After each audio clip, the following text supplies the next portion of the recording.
My Hero Academia Vigilantes Episode 1 premiere of I'm here, and yes, I know I'm a day late. I do apologize. Let's get right into that review.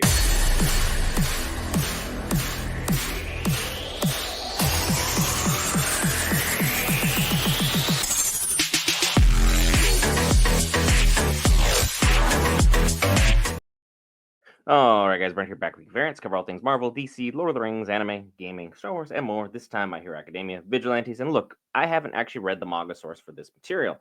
I have, definitely read all of My Hero Academia, but Vigilantes is no. But what I can see from this series is this is going to be fun for the whole family. This looks like it's going to be a bit edgier than what we saw with the traditional My Hero Academia formula, which, while they did cover some adult topics in that, they definitely kept things more, it seems like, adult in this one because we already had some tough language. We already had a rather almost over the top moment to start, but overall, this seems like it's going to be a fun series for us to kind of kick back and enjoy. And maybe we'll get 2 seasons, maybe three out of this. But let's just start off with the meat and potatoes of why I thought like this series was good and fresh for what we have going on here. I think the animation style is still on point. Honestly, we learned a lot about our main cast and crew in episode 1, and we're going to see a lot of fun Easter eggs throughout. This is just going to be something that people are going to be harping on throughout. We saw All Might, we saw Aizawa, we saw Deku's mom. We saw a whole list of characters that we've come to kind of know and love throughout 7 seasons of My Hero Academia on screen. So now that we're going to be able to kind of see them once more, kind of at least in their younger version, the younger iteration, kind of go around what's going on with their society. And their society is very, very flawed, as we can see that, even though this series of events took place, My Hero Academia still needed to take place because their system and society was just so flawed. There's basically no fixing it. It was a no-win situation from everybody from jump. So they're doing the best they can to kind of reconcile things and try and get things to work within a tighter window of opportunities. We kind of saw that even Stain was able to accurately point out that, hey, heroes are only doing this for the money and they don't truly care about the people. And that's kind of where we had that huge disconnect. Where this series seems to really connect is the fact that it's acknowledging the people who normally don't get the help from the heroes in time. So this is why we have Vigilantes, hence, the name of the show. But let's break down the episode of why I'm here. I'm here kind of had us introduced to our boy Koichi. Koichi seems like a most average run of the mill college freshman you've ever seen in your life. He's not particularly assertive, he's not particularly standoutish, he's rather forgettable, but he seems like a genuinely good human being. He's someone who wants what's best for society. He envies All Might as most people do, and they look up to him and they really want to emulate the style of peace that he was able to bring about the world for his time as the carrier for all for one. He was definitely someone that just emphatically carried that symbol of peace throughout our universe and throughout what we had going on. Unfortunately, he can't be everywhere at once, hence why we have our leaks, hence why we have vigilantes.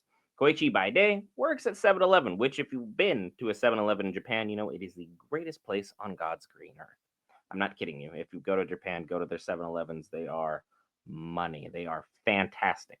Cannot recommend enough. Save Mart is a nice second substitute, but 7-Eleven for me is going to get all that love. So, hey, if you guys ever want to sponsor somebody, I'm very easily viable. I'm just saying.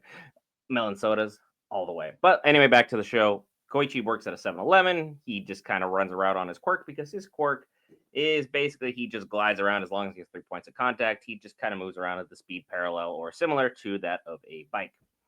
So he's not going to be super flashy, but it's still a useful skill. Albeit the fact he doesn't have any actual muscle mass. So, like, even at the speed of a bike, you'd need bigger muscle mass in order to inflict more damage on people. So, this is kind of why his vigilante ID is known as Nice Guy. He picks up trash. He helps old ladies around. He lets you know where the bus stop is. He knows you when the last train ride's going to get here. He helps you recycle. So on and so forth. He's just kind of a everyday run of the mill hero, which, hey, society needs these kinds of people. You need people to do the small things in order for other people to execute the big things. You have to set the foundation so that you can have everything in the grand scale of things going on, because we still have All Might fighting all for one all the way out here, in this certain time period. He's still handling business, and there's still things that are being peddled around, such as the fact that now in this universe, Trigger seems to be the thing that is absolutely on the market, which Knuckles kind of alludes to. And we got introduced into Popstar a bit. She's an interesting character. I'm sure people will have a lot, probably too many, thoughts on her, just dependent upon where she's at, especially in the range of things. Because she seems like she's an intelligent hero, but her quirk seems rather useless. She doesn't seem all that powerful.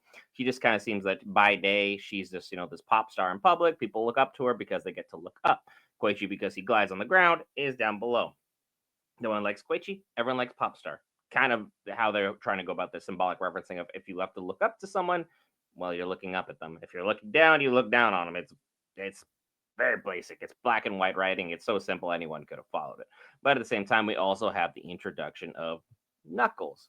Knuckles is someone who operates completely outside of the law, does not seem very intelligent, does not seem to have a lot of deep thought behind his head, but at the same time, his sense of justice is very much ironclad. He's not going to be divided one way, shape, or form about anything going on in society because he's like, who cares about a hero's license? If I can do good like All Might, I'm going to do it. The only difference between, a hero and someone who's just a civilian is the ability to be able to do something when it needs to get done in his mind. And for all intents and purposes, Koichi fits that bill. He wants to do something greater than himself. However, his quirk, you didn't win the lottery on this one. You still did better than Deku. But ultimately, Deku, eventually got his come up and, ate some hair. And next thing you know, off we went. But here we are at this point in time. And Koichi and Popstar are continually getting bullied. Koichi got bullied because he bumped into somebody who has a bad temper, and for some intensive purposes decided to throw away or waste a drink just because someone bumped into you. You need to find better hobbies other than hanging in alleys, my friend, because that is bizarre. Why in the world are you hanging out in alleys waiting for college kids? Get a cool hobby. That's not the current right one. And we see that Kaguchi is basically someone who's going to go out and handle his business how he sees fit. But he wasn't able to get the job done. Knuckles was able to dust him as best he could, only to run into someone named Number 6. Number 6 then goes ahead and shows off that he has 3 different vials that ultimately go out and supersede the power of Trigger.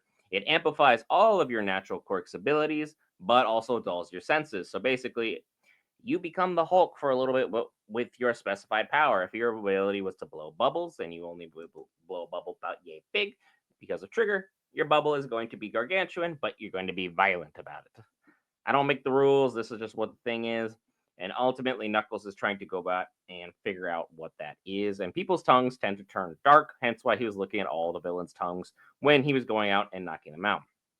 Knuckles doesn't handle business very well, hence why he bumps into a businessman from a action figure factory, which, hey, action figures are fine. They're mature. Enjoy them. Knuckles then decides to try and bully this individual into showing him his tongue because he believes he's some kind of villain just because Knuckles is... well, that's not a critical thought in that boy's head. Let's put it that way. Only for Aizawa to step in and absolutely stop him, hence ending our episode as we have this standoff where ultimately we're all pretty much going to assume that Eraserhead is going to just be dropping absolute haymakers on them, or just figure out this is a giant misunderstanding because Knuckles doesn't have critical thought for whatever reason. But hey, what do I know? What I do know, you should hit that lovely subscribe button. If you're unsubscribed to the channel, you just listen to me ramble for almost 9 minutes. Clearly there's something here in the content you wish to enjoy. We'll have our releases back on their scheduled time. Yesterday, I got absolutely slammed at work, and from basically dusk till dawn, I was working. So sorry about that, folks. But we'll be back at our regular scheduled time for the release time of My Hero Academia Vigilantes starting next week. Coming up later, more Daredevil, Born Again, which, hey, you may see me on it. I'll see you then.